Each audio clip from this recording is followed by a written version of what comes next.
It's interesting how two modern DAWs can offer similar power, yet still feel completely different once you begin working inside them. And that's exactly what happens when comparing Cubase 14 and Studio One 7. Both are professional music production platforms used by producers, composers, and engineers, and both provide powerful tools for recording, editing, mixing, and mastering. However, the way each DAW approaches workflow and creativity can make a big difference depending on the type of producer you are. Starting with Cubase 14, it has a long-standing reputation in the music industry, particularly for its advanced MIDI capabilities. Many composers prefer Cubase because of its detailed piano roll, powerful MIDI editing tools, and strong scoring features. If you work heavily with virtual instruments or orchestral arrangements, Cubase gives you extremely precise control over notes, automation, and composition. At the same time, it also includes professional audio recording and mixing tools, which makes it suitable for full studio productions. Studio One 7, now known as Fender Studio on the other hand, focuses more on simplicity and workflow efficiency. One of its biggest strengths is the drag and drop interface, which allows you to move files, plugins, and instruments around quickly without complicated menus.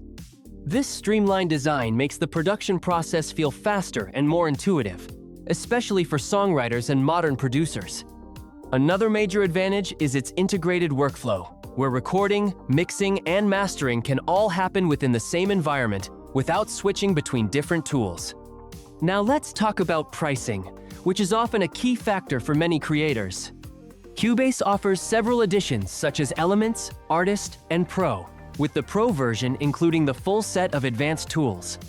The price increases depending on the edition you choose, and upgrades are available if you move to a higher version later.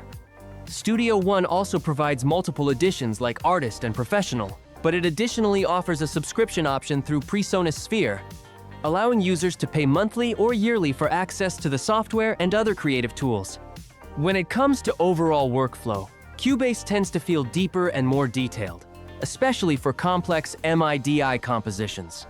Studio One, however, often feels faster and more streamlined for everyday music production tasks like songwriting, arranging, and mixing.